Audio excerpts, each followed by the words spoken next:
In March of 2015, Nintendo made an announcement that they would be making an announcement in 2016, all for a new dedicated games platform with a brand new concept, all of which being given the codename NX. What do we know about the mysterious NX so far? It's a games console. It plays games. It has Netflix.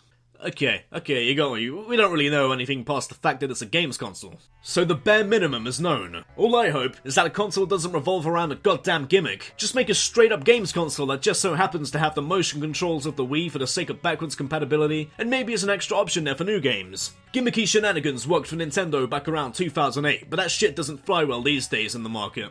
Now, I'm gonna try pull what I did with the Hoenn remix in that one video, and hope that I accidentally foreshadow what games will eventually come out. There's a couple of games I would mention, but there really isn't any point. The first one being Motherbound. I'm not even gonna bother mentioning it in the Grand 5 since the game's lead designer has said that there's no intention of making Mother 4, and it's gotten to the point where fans have had to make their own sequel. The second one, Banjo-Kazooie. A new Banjo game on a new Nintendo console sounds reasonably fine and rather dandy. But Microsoft has gripped Rare by the balls, and are slowly twisting them into submission to the point of tapping out in the form of making bad Kinect games. And I doubt they're letting go anytime soon. Plus, ukulele is soon to be a thing. And if I had a 6th place in this list, it'd probably go to F-Zero. I'm hardly even a fan of F-Zero. I haven't really played much of them. But the last time a game was made for this series was the same year the DS was released. They've released more forms of this handheld than they have F-Zero games over the past 25 years. And just like Earthbound, if it weren't for Smash Bros, most people probably wouldn't even know what F-Zero is. So it's about time Nintendo did something for the series, don't you think? Brief mentions aside, I've listed 5 other franchises which hopefully, and in some cases, probably / definitely will show up in some way on the Nintendo NX console. You want to hear an incredibly obvious, wildly anticipated and already confirmed game for this list? The game everyone is expecting from Nintendo. Actually, the game everyone knows they're getting from Nintendo, just not in 2015, like they said at first. Now, the most highly anticipated Nintendo game, The Legend of Zelda U, is expected to be out in 2016 sometime, the same year that Nintendo is going to reveal the enigma that is NX. So from the looks of it, the next big Zelda game to arrive on our home consoles could potentially arrive on 2 different consoles. It doesn't matter if everyone's calling it Zelda U. It wouldn't surprise me if the speculation is true and this 2016 delay is to port it over to the NX, as similar to Twilight Princess between the GameCube and the Wii. I doubt Nintendo wants to replicate their failed sales expectations of the Wii U on its release of the NX, so Nintendo needs a slobber-knocker launch game to get those higher sales. And I think using one of their biggest IPs and arguably their most hyped game is the right way to do it. The game world of Zelda's next installment has been said to be the largest world in any Zelda game. It's also been said to be as large as the Wii U's hardware can handle. And that sounds as if it'd make for a good port. Just to demonstrate how lightweight the NX would consider what would be the maximum weight the Wii U's hardware could handle. I already know this game's happening, whether it's on the NX or not. That's one question we're not gonna know till 2016. Will Zelda U be ported over to the NX? But the real question is will the Groose be loose? This giant world maxing out the Wii U's capability is gonna be made, and I'll be damned if the Groose shan't be roaming it. Nintendo, you know your main priority of making this the most complete Zelda game will never fully be achieved without the Groose.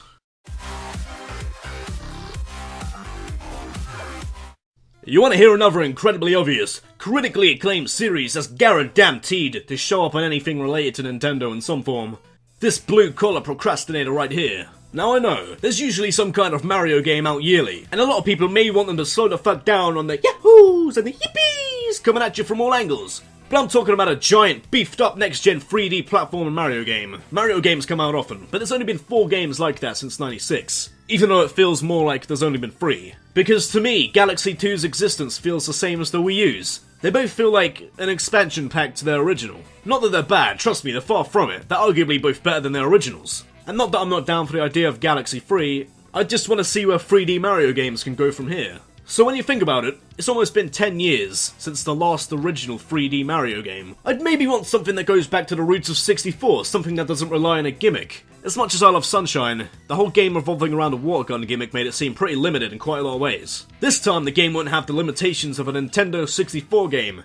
and the first 3D platformer game at that. Nearly 20 years after establishing and pioneering the 3D platformer genre, and with the technology capabilities available today, one hell of a 3D Mario game could be made. It wouldn't have to be as linear and as closed off like a lot of the worlds in 64 were. Not that I'd want to see Super Mario 64 2. Just an original textbook 3D Mario game in this day and age would be a damn fine blockbuster hit. It's hard to say where they'll go from here, but according to all the rumour and speculation, Galaxy 3 seems to be happening. Now here's a series that might have slipped your mind.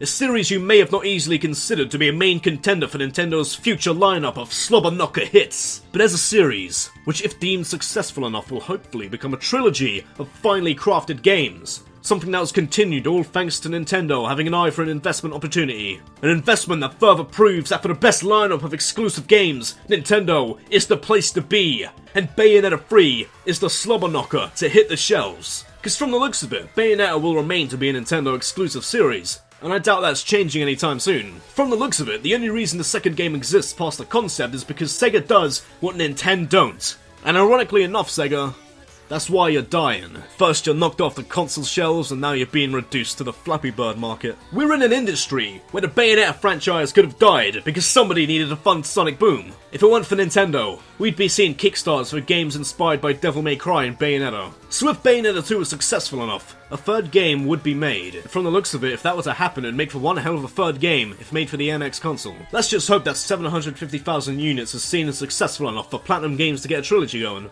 Considering it's on the Wii U, a console with around 10 million units sold, and it's a game that isn't directly a Nintendo IP, that's somewhat successful, right? The 10th best-selling game on the console has 1 million sales, which is Hyrule Warriors, and Bayonetta 2 isn't too far away from that. It could even be possible that they make another Bayonetta game on the Wii U at the end of its life, if the console gets popular enough, which it doesn't seem like it's gonna happen because that's why the whole NX thing exists. But I'd much rather see how Bayonetta 3 would hold up on a Nintendo NX. I've mentioned some of the obvious ones. I've mentioned a series that may have slipped your mind when considering Nintendo NX goodies. But when it comes to Nintendo, here's a series that's both obvious and also may have slipped your mind since it's not usually the kind of series known for its console games. Pokemon. I know, Pokemon has to be somewhere in the video or else this isn't going to get any views. You rarely associate Pokemon on home consoles. The main titles will probably remain on handhelds. That's just the way it is and the way it always will be. Pokemon carries Nintendo handheld sales way too much for them to jeopardize that of a main series console release. It's tradition, like Christmas, or Halloween, or having to take your clothes off and walk around the bar if you get 7-balled in a game of pool. Now when I say console Pokemon game, I'm not talking about that genius and completely authentic idea of they should make a Pokemon game on Xbox with every region and all the pokes and the gym badges. No. A Pokemon game released on anything other than a Nintendo system is enough blasphemy for one gospel reading. I'm talking about a game similar to Colosseum or XD. Free roam adventure games that are somewhat similar to the handheld titles, that have enough originality for them to be their own series. Whether it'd be a sequel or not isn't up to me, but I wouldn't mind either way. Colosseum and XD were both solid games, arguably the best spin-off Pokemon games. However, there's still a lot of room for improvement and innovation for these style Pokemon games, especially considering the NX is 3 consoles ahead from last time we've seen a game like this. Just like Mario, who knows where they could take this? Remember not too long ago, there was that thing Amazon did. Some kind of special event. What do they call it now? Takeover and stuff. No, Prime Day. That's the one. And remember not too long ago, the disappointment that came with Prime Day. Everyone had their hopes up high for what was seemingly a digital Black Friday, and were all underwhelmed. But I, for one, was also underwhelmed. But not for the reason you'd expect, but because I heard about a special event called Prime Day. And this series right here is still being denied its right to become a tetralogy! Shout out to Google for that word. Even Amazon is using the quality associated with the Prime label for more sales. Even Amazon is more worthy to have the name than Pro Evolution Metroid. But everyone, and I mean everyone, wants a real Prime game. One that's worthy of the title. One that defines the meaning of the word Prime within all of gaming. Because slapping the Prime name onto shit like this is like a steakhouse adding the word Metroid on their goddamn Prime rib menu! Anyone who doesn't want a new, true, and improved Metroid game is one who has never experienced gaming in its prime. We want to see Samus on dangerous ventures in the galaxy. Not on fucking Ultimate Team. It doesn't even have to be Prime. Why not the beginning of a new trilogy or Tetrisology or whatever the hell? Supposedly, the Wii U is pretty much guaranteed not to have a Metroid game, so the Nintendo NX is the place to be for all your Metroid needs. Whether it be a new 3D first-person game or a 2D full-up diffusion, it's win-win either way with either one, as demonstrated by the age-old debate of Super Metroid vs Metroid Prime. Both answers are right, and it's incredibly hard to come to a conclusion. You're comparing red apples to green ones, Elder Scrolls to Fallout, Metallica to Megadeth, Hulk Hogan to Donald Trump. Either way, no one can tell you're wrong in your decision. Except maybe the Hogan and Trump one. Oh look, more beefcakes. So, you wanna be a fighter? This is how! What, so it's just this game? Just if you wanna be a fighter, you want me to fight this game? Okay, wait, no, it makes sense. It explains a lot, actually.